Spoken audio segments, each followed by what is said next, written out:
Hello guys, welcome back to my channel. मेरा नाम है मूल, करता है सबको बना बात के कूल। आज हम आपको 9th क्लास की स्टोरी सुनाएंगे।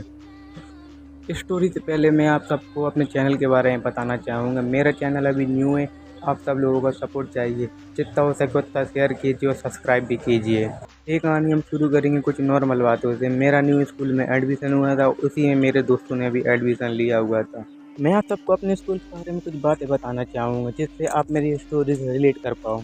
मेरे स्कूल में आपको हर एक चीज़ की वैरायटी मिल जाएगी। जो आप सोच रहे हैं वो भी मिलेगी, जो आप नहीं सोच रहे हैं वो भी मिलेगी। स्कूल की बातें अब बाद में करेंगे, स्टोरी शुरू करते हैं।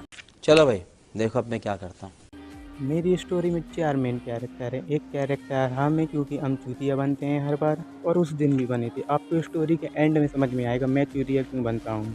कैरेक्टर और है, जो मेरे दोस्त ही हैं, वो दोनों भी। उनको हम स्टोरी में नेम देंगे टोनी और टप्पू। एक कैरेक्टर जो बचा है ना, वो हम लोगों का टीचर था, और वो हम लोग को इंग्लिश पढ़ाता था, और वो ये स्टोरी का विलन है।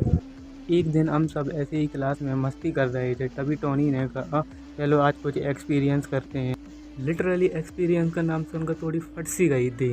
सब ने हाँ बोला और पूछा करना क्या है।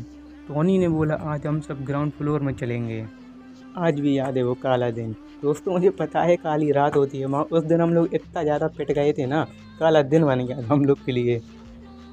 तुम लोग को लगे ग्राउंड फ्लोर में जाने में क्या था, जो इतना डर रहे थे जो लोग। ग्राउंड फ्लोर में जाने से कुछ नहीं था, कॉरिडोर से निकलना था हम लोग को। उस कॉरिडोर में लंच टाइम में एक दरिंदा राक्षस हरामी मानुस खड़ा रहता था।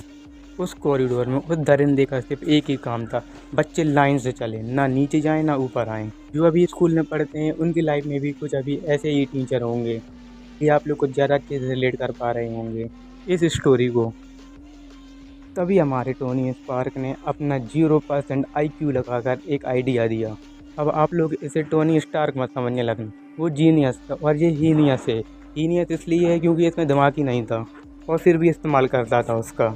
उसने ऐसा आइडिया दिया था ना, कोई कर ले समझो गया। उसने सीधा सीधा बोला जाओ दरिंदे के सामने और बोलो हमें नीचे जाने दो। मतलब यहाँ पर ये बात होगी शेर के मुँह से खाना छीनना।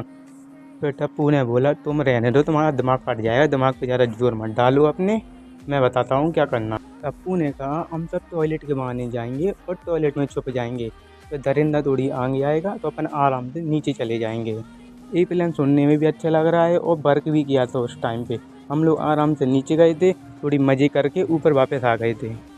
हम लोग शांति से क्लास में बैठे हुए थे, तभी कुछ लड़कियां उठ के गईं दरिंदे के पास और उस दरिंदे से कह दिया सर ये तीनों नीचे गए थे, और उस दरिंदे ने उनकी बात मान भी ली।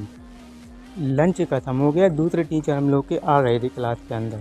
तभी वो दरिंदा अंदर आया, बोला सर आप इन तीनों को बाहर भेज दीजिए। सर ने हम तीनों को बाहर कर दिया। हम तीनों के साथ साथ 2 लोग को और किया क्योंकि वो शोर कर रहे थे। सर ने हम लोगों से कहा क्यों तुम लोग नीचे गए थे। हम लोगों ने कहा सर हम लोग नीचे नहीं गए थे, हम लोग झूठ बोलने में एक्सपर्ट थे, इसलिए हम लोगों ने झूठ बोल दिया, और सर ने मान भी लिया था। तभी हम लोग का टोनी इस पार्क निकला, उसने बोला सर हम तीनों नीचे गए थे। ये सुनकर उस दरिंदे ने हम लोग को जो बजाया, जो मारा, लिटरली मैं बता रहा हूँ, उसने कुत्ते की तरह हम लोग को मारा था। अब आप लोग ये इमेजिन करो 5 सेकंड में कोई किसी को कितना मार लेगा। कर लिया इमेजिन। अब मैं बता रहा हूँ उसने मुझे कितने मारे। उसने मुझे 5 सेकंड में 24 चांटे मारे थे, वो भी दोनों हाथों से। बिल्कुल रहम नहीं किया था उसने उस दिन। उस टीचर ने उस टाइम हम लोग को बहुत मारा था, दया तो उसने की ही नहीं। ये थी मेरी दुख भरी कहानी। अगर आपको अच्छी लगी हो तो लाइक एंड सब्सक्राइब कीजिए, तो शेयर भी कीजिए, और सब्सक्राइब वाले बटन को वाइट से ब्लैक कर दीजिए।